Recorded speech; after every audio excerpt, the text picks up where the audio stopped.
in the White House and in his post-presidential office. And she also reportedly is telling investigators that Trump would give her to-do lists, sometimes just, written on documents that when she looked at them, she realized were marked classified. This is also according to the New York Times report here that I've got in my hand. Now, it's unclear what those classified documents were about. We don't know that at this point. We do, of course, know that Trump kept documents about the U.S. nuclear program, plans for attacks, and more in those boxes. I want to go out front now straight to Trump White House attorney Ty Cobb. And Ty, appreciate your taking the time to be with me. So, again, the quote here, Molly Michael, former assistant to Donald Trump, tells investigators, quote, "You don't know anything about the boxes." What do you hear when you hear those words?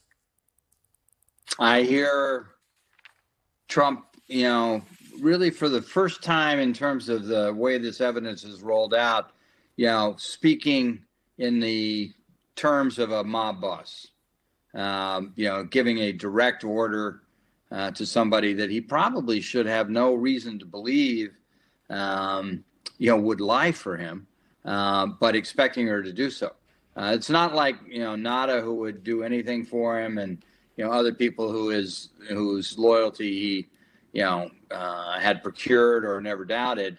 Molly, very highly regarded person, very loyal to the president, but there's a difference between loyalty and breaking the law, and that's not a line she was going to cross. So it really is Trump,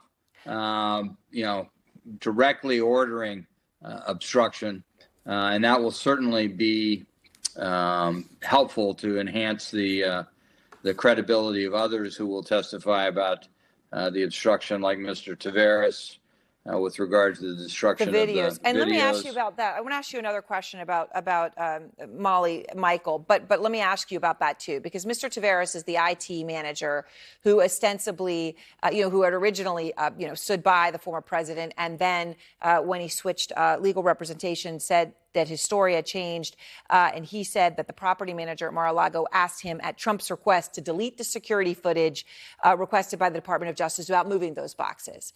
So let me just ask you, Ty, that was obviously he switched attorneys and switched his story, but he also